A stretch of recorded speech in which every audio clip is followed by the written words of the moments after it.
इलाहाबाद के लेटे हनुमान का रहस्य। इलाहाबाद में प्रयागराज क्षेत्र के संगम तट पर स्थित पुराण प्रसिद्ध लेटे हुए हनुमान जी के विषय में है।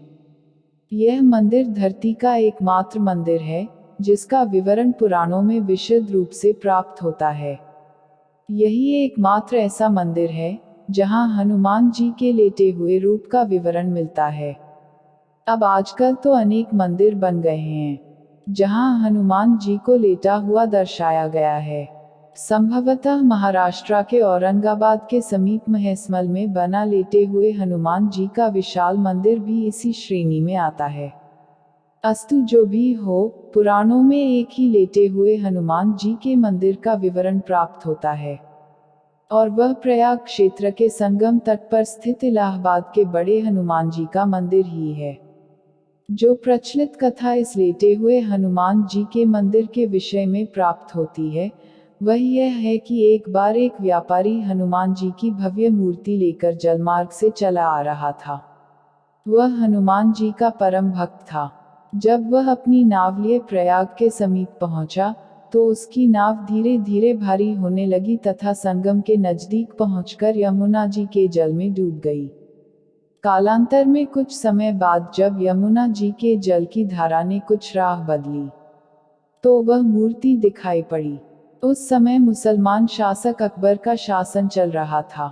उसने हिंदुओं का दिल जीतने तथा अंदर से इस इच्छा से कि यदि वास्तव में हनुमान जी इतने प्रभावशाली हैं तो वह मेरी रक्षा करेंगे।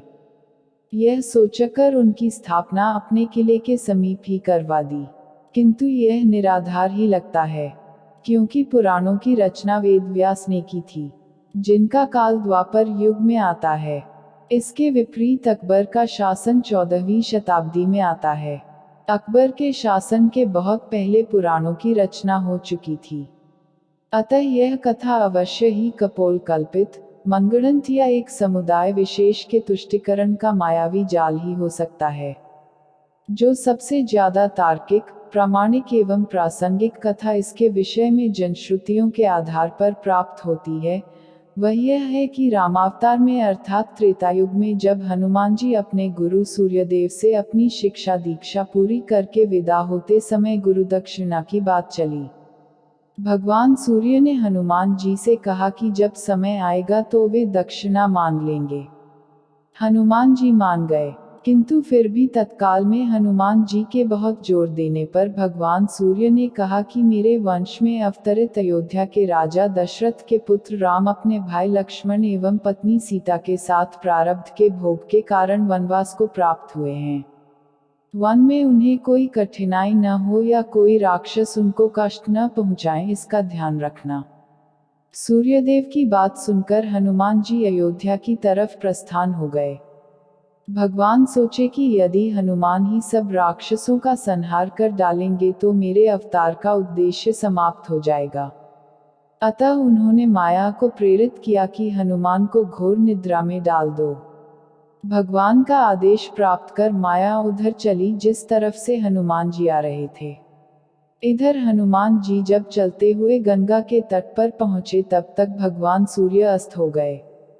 हनुमान जी ने माता गंगा को प्रणाम किया तथा रात में नदी नहीं लांघते यह सोचकर गंगा के तट पर ही रात व्यतीत करने का निर्णय लिया।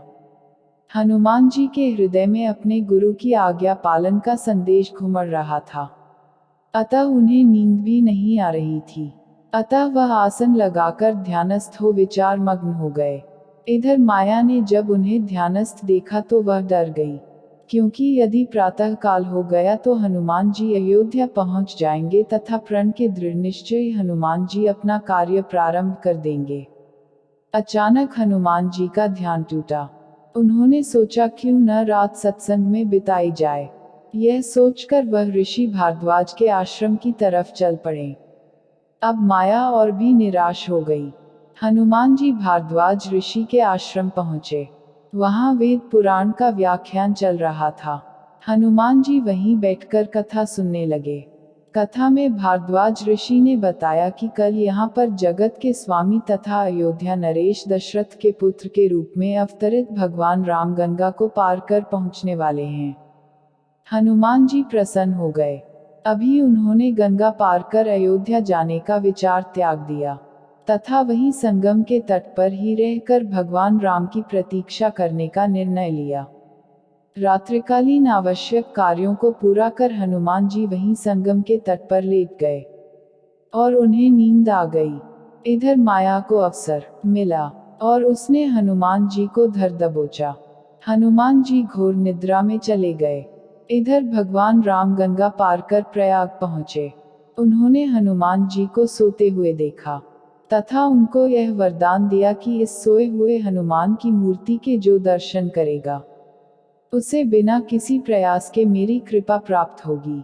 उस व्यक्ति को किसी तरह के भूत प्रेत या धोखा, षड्यंत्र आदि का शिकार नहीं होना पड़ेगा।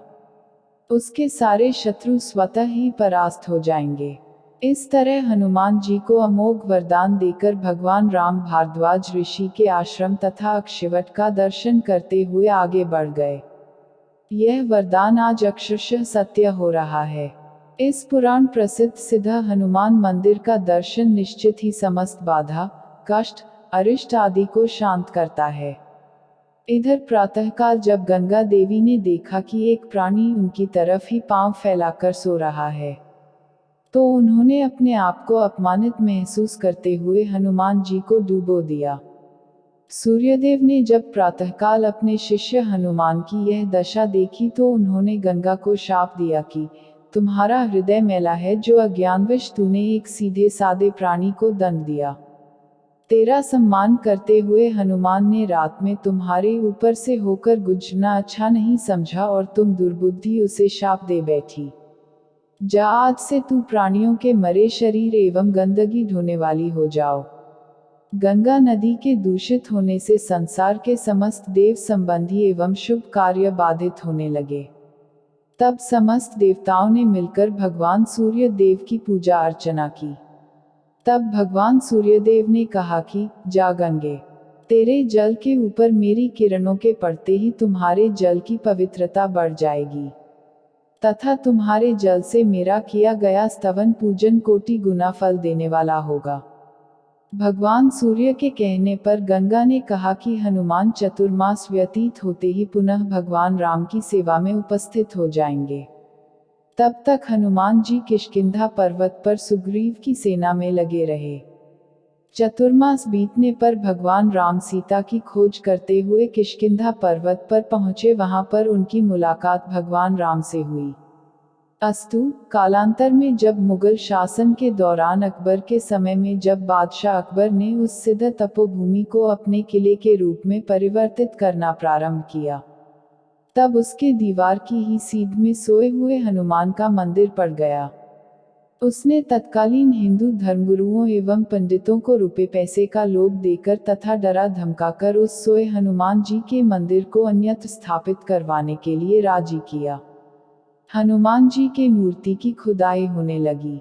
जब समूची मूर्ति की खुदाई नीचे से कर ली गई, तब उसे उठाया जाने लगा। जब लगातार कोशिश के बावजूद भी मूर्ति नहीं उठी, तब उसे भारी सामान उठाने वाली मशीन से उठाने की कोशिश की जाने लगी। ज्यों-ज्यों उस मूर्ति को उठाने की कोशिश की गई, वैसे वैसे मूर्ति और भी नीचे धंसती चली गई।